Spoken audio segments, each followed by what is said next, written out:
25-30 വയസ്സിനിടയ്ക്ക് IPS കിട്ടുന്ന വളരെ പ്രധാനപ്പെട്ട ഒരു വനിത.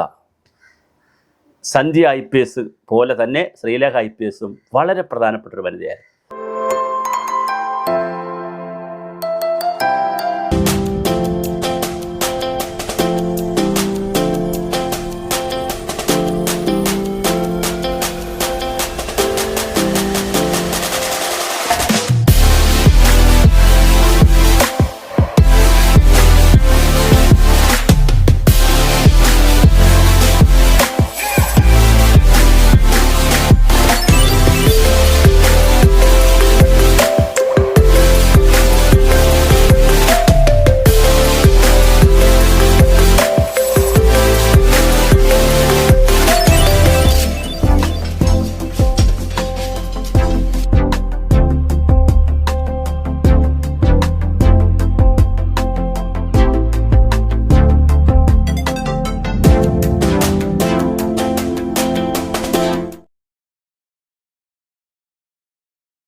ഈ 65 വയസ്സ് ഇപ്പോൾ കഴിഞ്ഞല്ലോ, സർവീസ് കഴിഞ്ഞ് 5 വർഷത്തിൽ കൂടുതലായി. 65 വയസ്സോളം പ്രായമുള്ള ശ്രീലേഖ ഇത്രയും ഡൈനാമിക്കായി ചലനാത്മകമായി തെരഞ്ഞെടുപ്പിനെ നേരിടുന്ന ഒരു നല്ല കാൻഡിഡേറ്റായി നിൽക്കുമ്പോൾ 25 വയസ്സിലൊക്കെ വളരെ നല്ല 25-30 വയസ്സിലൊക്കെ വളരെ ഡൈനാമിക്കായിരിക്കും.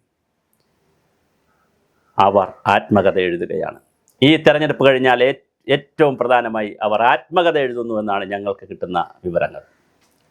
ഞെട്ടിപ്പിക്കുന്ന കഥകളായിരിക്കും. ഒരു അപസർപ്പ കഥയെപ്പോലെ കേരളത്തിലെ സമൂഹം ഒരു സ്ത്രീയോട് എങ്ങനെ പെരുമാറുന്നു, എങ്ങനെ പെരുമാറിക്കൂടാ, അധികാരിവർഗം എങ്ങനെയോട് സ്ത്രീകളെ കാണുന്നു, എങ്ങനെ കണ്ടുകൂടാ, എങ്ങനെ കാണാം, മന്ത്രിമാർ, IPSകാർ, സഹപ്രവർത്തകർ, കൂടെയുള്ളവർ, താഴെയുള്ളവർ, സകല പേരും സ്ത്രീ എന്നുള്ള നിലയിൽ എങ്ങനെയൊക്കെയാണ് ഒരു സ്ത്രീയോട് അത് ഒരു IPSകാരിയോട്. അപ്പോൾ പിന്നെ മറ്റുള്ളവരുടെ അവസ്ഥ. നളിനി നെറ്റോ എന്ന് പറഞ്ഞ് നേരത്തെ ഒരു IASകാരി ഉണ്ടായിരുന്നു.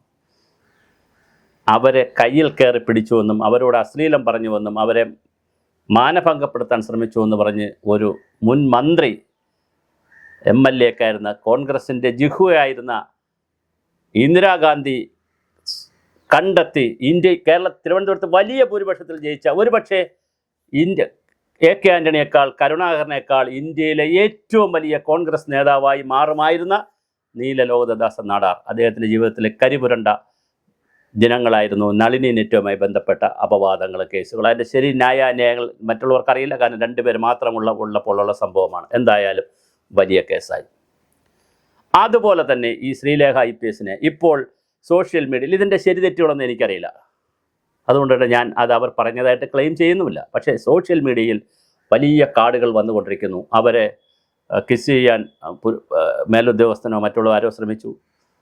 മന്ത്രി, മരിച്ചുപോയ ഒരു മുൻ മുഖ്യമന്ത്രി വളരെ മോശമായി പെരുമാറി. അവർ ഇൻസൾട്ട് ചെയ്ത്, സാധാരണ പോലീസിൽ ഇൻസൾട്ട് ചെയ്ത്, പോലീസല്ല ഉദ്യോഗസ്ഥരെല്ലാം, പോലീസ് സ്ത്രീകൾ കൂടുതൽ ഇൻസൾട്ട് ചെയ്യുന്നത് പോലീസിലാണ്, അല്ലാതെ സർക്കാർ ജോലിയൊന്നും കിട്ടിയാൽ ആരും ഇൻസൾട്ട് ചെയ്ത് പോകാറില്ല. അപ്പോൾ ഇവർ പോലീസിൽ ഇൻസൾട്ട് ചെയ്തുകൊണ്ട് ആദ്യമായി അവർ ചെന്നപ്പോൾ ഇവരെ കണ്ടപ്പോൾ അയ്യോ ഇൻസൾട്ട് മാറ്റിക്കൊണ്ടുപോവാ, കണ്ടപ്പോൾ എന്തൊക്കെയോ തോന്നുന്നു എന്നൊക്കെ. ഒരു സ്ത്രീ ഇൻസൾട്ട് ചെയ്ത് കാണുമ്പോൾ അവരെ സ്ത്രീകളുടെ ശരീരമാകുമ്പോൾ നമുക്കറിയാം, ശരീരഘടന ഒരു പ്രത്യേക ഘടനയാണല്ലോ. അങ്ങനെ ശരീരഘടന ആയതുകൊണ്ട് പുരുഷന്മാരെ പോലെയല്ലല്ലോ, ഫ്ലാറ്റായിട്ടുള്ളൊരു ശരീരഘടന അല്ലല്ലോ.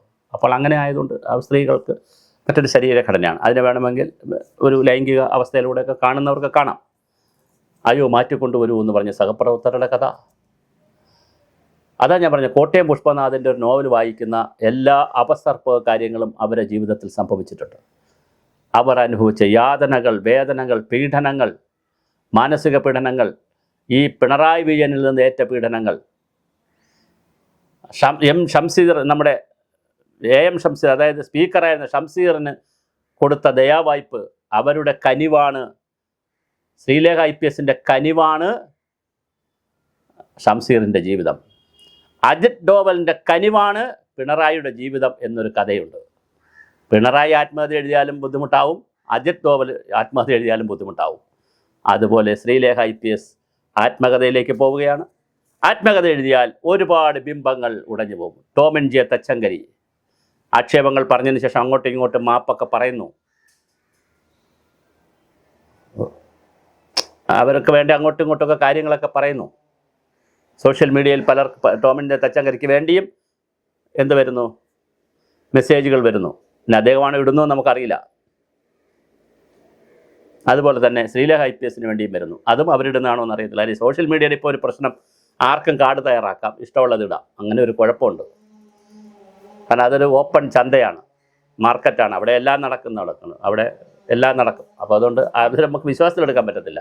പക്ഷേ എന്തായാലും ശ്രീലേഖ IPS തൻ്റെ ഒരു സ്ത്രീ എന്നുള്ള നിലയിൽ താൻ അനുഭവിച്ച ബുദ്ധിമുട്ടുകൾ, യാതനകൾ, സന്തോഷങ്ങൾ, ഓരോ മുഖ്യമന്ത്രിമാരിൽ നിന്നും മന്ത്രിമാരിൽ നിന്നും സീനിയർ ഓഫീസർമാരിൽ നിന്നും ചീഫ് സെക്രട്ടറിമാരിൽ നിന്നും ഓരോരുത്തരിൽ നിന്നുമുണ്ടായ അനുഭവങ്ങൾ, അത് ലൈംഗിക ചുവയുള്ള അനുഭവങ്ങളാവട്ടെ, അല്ലാതെ വ്യക്തിപരമായ അനുഭവങ്ങളാകട്ടെ, സ്ഥാനമാനങ്ങൾ ഉന്നത സ്ഥാനം കൊടുക്കുന്നതിനുള്ള അനുഭവങ്ങളാകട്ടെ, രാഷ്ട്രീയമായിട്ടുള്ള അനുഭവങ്ങളാകട്ടെ, അഡ്മിനിസ്ട്രേറ്റീവ് അനുഭവങ്ങളാകട്ടെ, ഇതൊക്കെ വളരെ കൃത്യമായി കൺസോൾട്ടേറ്റ് ചെയ്തുകൊണ്ടുള്ള ആത്മകഥ എഴുതണം എന്നാണ് അഭ്യർത്ഥന. അങ്ങനെ ഒരു ആത്മകഥ എഴുതേണ്ടത് കേരളത്തിൻ്റെ ചരിത്രത്തിന് ആവശ്യമാണ്. കാരണം സ്രാവുകൾക്കൊപ്പോൾ നീന്തുമ്പോൾ എന്ന് പറയുന്ന ജോക്കബ് തോമസിൻ്റെ പുസ്തകം വന്നിരുന്നു. ഓരോരുത്തരും മലയാറ്റൂർ രാമകൃഷ്ണൻ്റെ ആത്മകഥ, ഓരോരുത്തരും ആത്മകഥ എഴുതാറുണ്ട്. പക്ഷേ ഇതൊരു സർവീസ് സ്റ്റോറി ആയിക്കോട്ടെ. അല്ലാതെ ആത്മകഥ എഴുതുന്നതിനേക്കാൾ ഒരു സർവീസ് സ്റ്റോറി എഴുതണം. ഒരു വനിത എങ്ങനെയാണ് ഒരു സമൂഹത്തിൽ അനുഭവിച്ച ബുദ്ധിമുട്ടുകൾ എന്തിന് എന്ന് ചോദിച്ചാൽ അതൊരു ഇൻസൈറ്റാണ്. വരാനിരിക്കുന്നവർക്കും നേരത്തെ പോയവർക്കും എല്ലാവർക്കുമുള്ളൊരു ഇൻസൈറ്റാണ് കൊടുക്കുന്നത്.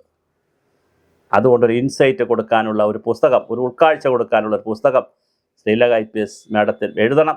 നിങ്ങൾ അല്ലാതെ എഴുതുന്നവരാണ്, നന്നായി ബ്ലോഗ് ചെയ്യുന്നവരാണ്, യൂട്യൂബ് ചെയ്യുന്നവരാണ്, നല്ല ടാലൻ്റ് ഉള്ളവരാണ്. ആ ടാലൻസ് ജനം അറിയട്ടെ.